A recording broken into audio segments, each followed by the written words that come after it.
بسم اللہ الرحمن الرحیم صلی اللہ علیہ محمد۔ پاکستان اور دنیا بھر میں لاکھوں دیکھنے اور سننے والوں کو نئی دامت جلانی کا سلام۔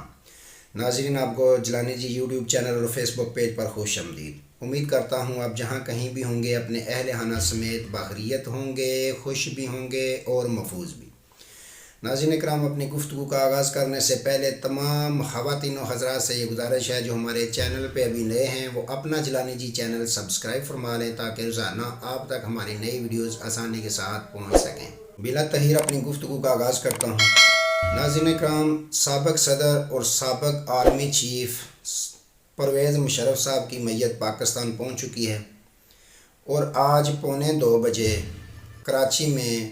پولو گراؤنڈ میں ان کی نماز جنازہ ادا کی جائے گی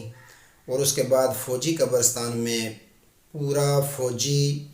اعزاز کے ساتھ ان کو دفن کیا جائے گا۔ ناظرین اکرام، اس پہ میں نے بات کرنی ہے۔ کل جو شرمناک واقعہ سینٹ ایوان میں ہوا اس پہ میں نے بات کرنی ہے، اور دوسرا جو پاکستان کی کلا بازیاں کھاتی ہوئی سیاسی صورتحال ہے اس پہ میں نے بات کرنی ہے۔ ناظرین اکرام، جیسا کہ میں نے پہلے بتا دیا، کل سابق آرمی چیف اور سابق صدر پرویز مشرف صاحب کی میت کراچی میں بائی ایئر دبئی سے پہنچ چکی ہے۔ آج ان کی 1:45 نماز جنازہ ادا کی جائے گی اور پورے عسکری حکام کے بیان کے مطابق کہ پورے فوجی اعزاز کے ساتھ ان کی تدفین کی جائے گی۔ تو ناظرین اکرام، ایک طرف تو ہمارا دین اسلام، ہمارا قرآن، ہمارے صاحب قرآن یہ فرماتے ہیں کہ جب بھی کوئی مسلمان دنیا سے چلا جائے اس کے لیے دعائے مغفرت کی جائے اور اس کے لیے ایصال ثواب کیا جائے، لیکن ہم اس قدر بے حس ہو چکے ہیں کہ ہمارے سابق صدر اور ہمارے آرمی چیف جس کو سپہ سالار کہتے ہیں آرمی کا، وہ دنیا سے چلے گئے۔ تو ان کے دنیا سے جانے کے بعد ابھی تک ہم نے ان کو دفن بھی نہیں کیا۔ ایسی شرمناک حرکتیں دیکھنے کو مل رہی ہیں۔ ناظرین کرام، کل سینٹ کے ایوان میں جب پاکستان تحریک انصاف کے سینیٹر وسیم شہزاد صاحب نے چیئرمین سینٹ صادق سنجرانی صاحب کو یہ کہا کہ سابق صدر پرویز مشرف صاحب دنیا فانی سے رخصت ہو گئے ہیں، ان کی ایصال ثواب کے لیے دعا کروائی جائے، تو جو پی ڈی ایم ٹولہ ہم پہ مسلط ہے، ملک پاکستان پہ مسلط ہے، ان کے اتحادی ہیں جماعت اسلامی والے بھی، مشتاق احمد صاحب جماعت اسلامی کے سینیٹر ہیں، وہ کھڑے ہو گئے اور انہوں نے کہا کہ ان کے لیے دعا یہاں نہیں کروائی جائے گی۔ بہت افسوس کی بات ہے ناظرین اکرام، پھر یہ کہنا پڑا صادق سنجرانی صاحب کو کہ جب حکومتی ٹیم نہیں مان رہی تو ہم کس طرح دعا کروائیں۔ بہرحال ناظرین اکرام، یہ وہی پی ٹی ایم کی 13 جماعتوں کی حکومت ہے جن میں سے نون لیگ سر فہرست ہے، جو سابق صدر پرویز مشرف صاحب کو اپنا دشمن سمجھتی تھی، ان کی بھی حکومت ہے۔ بہرحال پاکستان تحریک انصاف کے سینیٹر نے جب یہ احتجاج کیا، یہ ضد کی کہ ہم نے دعا مغفرت کرنی ہے، تو پھر انہوں نے دعائے مغفرت کی۔ اس کے باوجود تقسیم کی کوشش کی مشتاق احمد صاحب نے کہ ہم ترکیہ میں جو مسلمان زلزلہ میں شہید ہوئے ہیں ان کی دعائے مغفرت کر رہے ہیں، جس پر پھر چیئرمین سینٹ صادق سنجرانی صاحب کو یہ کہنا پڑا کہ آپ تقسیم نہ کریں، آپ دعائے مغفرت کریں، دعائے مغفرت کر دیجیے۔ ناظرین اکرام، یہ نون لیگ وہی نون لیگ ہے اور پیپلز پارٹی وہی پیپلز پارٹی ہے جن کو سابق صدر پرویز مشرف صاحب نے باقاعدہ NRO دیا، جس کی وجہ سے یہ پاکستان میں داخل ہوئے نون لیگ کے قائدین۔ یہ احسان فراموش انہیں کہیں تو یہ کہنا درست رہے گا، یہ احسان فراموش ہیں۔ ناظرین اکرام، جب انہوں نے سابق صدر پرویز مشرف صاحب پر آرٹیکل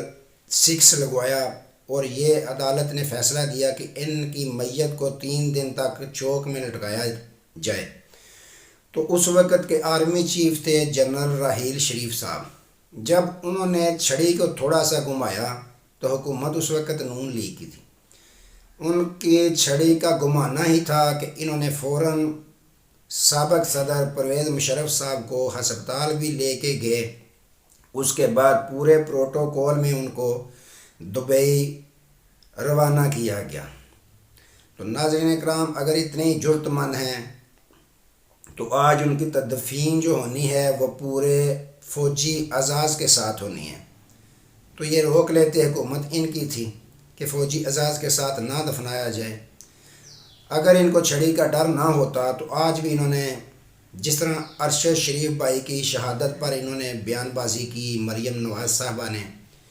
کرنے سے تو ویسے اب بھی باز نہیں آئیں۔ انہوں نے اپنے بیان میں کہا کہ سابق صدر دنیا سے چلے گئے ہیں پرویز مشرف صاحب، ان کا اور اللہ کے درمیان معاملہ ہے اب،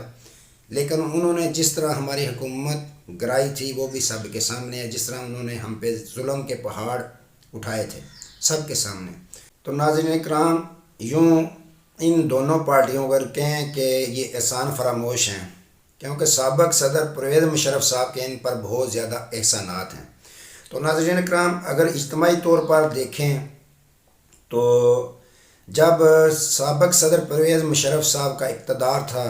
آرمی چیف تھے، صدر بھی تھے، تو یہ سارے جتنے بھی سیاستدان ہیں ان کے اشاروں پہ ناچتے تھے۔ آج وہ دنیا سے چلے گئے تو آج یہ کس طرح کی بیان بازی کر رہے ہیں، کس طرح کے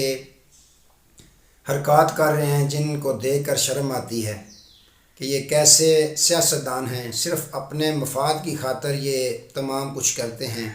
جب کسی سے مفاد نکل جائے تو یہ کس طرح اگنور کر دیتے ہیں۔ ناظرین اکرام، اب بات کرتے ہیں۔ ناظرین اکرام، اب پاکستانی جو کلاب بازیاں کھاتی ہوئی سیاست ہے اس پہ بھی کچھ بات کر لیں۔ تو سب سے پہلے مریم نواز شریف صاحبہ پہ آتے ہیں کہ انہوں نے یہ بیان دیا کہ پاکستان تحریک انصاف مجھ سے اس لیے حسد کرتی ہے کہ وہ میرے حسن کی وجہ سے مجھ سے حسد کرتی ہے کہ میں حسین ہوں۔ ماشاءاللہ، اچھی بات ہے، آپ کے پاس مال و دولت ہے، آپ حسن خرید سکتی ہیں، آپ سرجری کروا سکتی ہیں، آپ بناوٹی حسن خرید سکتی ہیں، پر آپ کے حسن سے کسی کو کیا حسد ہو سکتا ہے یا کیا جلن ہو سکتی ہے؟ آپ کی باتوں، آپ کے طرز سیاست سے اختلاف ہو سکتا ہے، لیکن آپ کے حسن کی وجہ سے کسی کو حسد نہیں ہو سکتا۔ تو محترمہ نے یہ بھی بتایا ہے کہ جو APC وزیر اعظم شہباز شریف کی جانب سے بلائی گئی ہے اس کی تاریخ اور ٹائمنگ اور جگہ تبدیل کر دی گئی ہے۔ اب وہ 9 فروری کو دن 11 بجے وہ APC وزیر اعظم ہاؤس میں پہلے ہونی تھی، اب اس کی جگہ تبدیل کر کے پارلیمنٹ ہاؤس میں وہ APC کا اجلاس بٹھایا جائے گا۔ ناظرین اکرام، اس میں جنگ گروپ والوں نے تو یہ باقاعدہ خبر چلوا دی ہے کہ یہ پاکستان تحریک انصاف جو سب سے بڑی جماعت ہے اپوزیشن کی، اس کی وجہ سے، کیونکہ ممکنہ ان کی شرکت کی وجہ سے یہ جگہ تبدیل کی گئی ہے کہ وزیر اعظم ہاؤس میں شاید وہ ان کے ممبران وہاں تشریف نہ لائیں، ان کی وجہ سے یہ جگہ کی تبدیلی جو ہے باقاعدہ کی گئی ہے۔ تو ناظرین اکرام، اس میں فواد چودھری صاحب نے باقاعدہ بیان دیا ہے کہ اگر ان کو باقاعدہ دعوت نامہ بھیجا گیا تو وہ اس میں شرکت کے لیے سوچیں گے۔ میرے نزدیک تو ناظرین اکرام، خان صاحب کو، فواد چودھری صاحب، شہباز احمد گل صاحب، اعظم سواتی صاحب اور شیخ رشید احمد صاحب کو اس APC میں باقاعدہ بھیجنا چاہیے تاکہ پتہ چل سکے کہ ان کے پروگرام کیا ہیں۔ اس میں باقاعدہ معاشی معاملات پہ بھی ڈسکس ہونی ہے اور تمام جتنے بھی سیاسی عسکری قائدین ہیں سارے وہاں پہ موجود ہوں گے۔ تو میں تو یہی مشورہ دوں گا خان صاحب کو کہ وہ ان چاروں شخصیات کو وہاں شرکت کے لیے ضرور بھیجیں۔ ناظرین اکرام، دوسری جانب ایک طرف تو یہ دہشت گردی کی جو لہر جاری ہے اس کے پیش نظر APC بلوا رہے ہیں، لیکن دوسری طرف جو اپنی ریاست میں یہ اپنی حکومت میں اپوزیشن کے خلاف دہشت گردی کر رہے ہیں، ان کو دیوار کے ساتھ لگا رہے ہیں، اس کے متعلق بھی ان کو کوئی APC بلانی چاہیے، کیونکہ اس طرح تو مجھے لگتا ہے حمزہ شہباز شریف کی حکومت ہوتی تو تب بھی اس طرح کے معاملات نہ ہوتے جو اس نگران سیٹ اپ کے دور میں ہو رہے ہیں۔ اب باقاعدہ پرویز لائی صاحب کے گھر پہ بھی چھاپا مارا گیا گجرات 50 ہاؤس میں، جس کی باقاعدہ ویڈیو بھی پرویز لائی صاحب نے سوشل میڈیا پہ ڈال دی کہ وہاں پہ پرویز لائی صاحب اور ان کی فیملی کے کوئی بھی افراد موجود نہیں تھے، تو وہاں پہ بھی چھاپے مارے جا رہے ہیں۔ جبکہ دوسری جانب پرویز لائی صاحب کے پرنسپل سیکرٹری جو محمد خان بٹی صاحب ہیں، ان کو بھی گرفتار کر لیا گیا ہے۔ پرویز لائی صاحب نے یہ باقاعدہ بتایا ہے کہ وہ سندھ میں تھے، اپنی حفاظتی ضمانت کروانے کے لیے گئے تھے اور راستے میں مٹیاری کے مقام پر ان کو حراست میں لے لیا گیا، اور ان کا جو سرکاری ہاؤس میں جو ملازمین تھے ان کو بھی باقاعدہ گرفتار کر لیا گیا ہے اور ان سے موبائل فون بھی ضبط کر لیے گئے ہیں۔ تو ناظرین کرام، جس پر باقاعدہ ٹویٹ کی مونس لائی صاحب نے جو بیرون ملک میں ہیں کہ یہ اوچھے ہتھ کنڈے جتنے مرضی کر لیں، ہم عمران خان کے ساتھ ہیں، ساتھ رہیں گے۔ تو ناظرین کرام، ایک طرف دہشت گردی کی لہر جو جاری ہے پاکستان میں، اس کے پیش نظر APC بلائی جا رہی ہے، دوسری جانب اپوزیشن پر ظلم کے پہاڑ گرائے جا رہے ہیں۔ تو ایسا نہیں ہوتا، امن و سکون کے لیے لازمی ہوتا ہے کہ صرف APC نہ بلائی جائے بلکہ اپوزیشن جماعتوں سے اچھے انداز سے اچھے رابطے رکھے جائیں، تب ملک میں امن و سکون آتا ہے۔ تو ناظرین کرام، یہ جو امپورٹڈ حکومت ہے، اس نے صرف اور صرف ایک ہی کام اب جاری رکھا ہوا ہے کہ اپوزیشن کو کس طرح تکلیفیں پہنچانی ہیں، اور عوام کو تو تکلیف پہلے یہ پہنچا رہے ہیں، تو یہ اپوزیشن کو جو ہے دیوار کے ساتھ لگانے کی کوشش میں ہے۔ تو ناظرین کرام، اس طرح سابق وزیر اعظم عمران خان صاحب نے کبھی بھی ان کے ساتھ یہ رویہ اختیار نہیں کیا۔ جب یہ گرفتار ہوئے ہیں، ان کو پروٹوکول دیا گیا ہے، باعزت طریقے سے عدالتوں میں یہ پیش ہوتے رہے ہیں، لیکن یہ جو طریقہ اختیار کر رہے ہیں، یہ روایت اچھی نہیں، اس کے برے اور منفی اثرات مستقبل میں نکلیں گے۔ تو ناظرین کرام، یہ چل رہے ہیں آج تک کے لیے، تو دوبارہ انشاءاللہ آپ کی خدمت میں حاضر ہوں گے، تب تک کے لیے اجازت دیجیے، اپنا بہت سارا خیال رکھیے گا اور اپنے اس چینل کا بھی۔ اللہ حافظ۔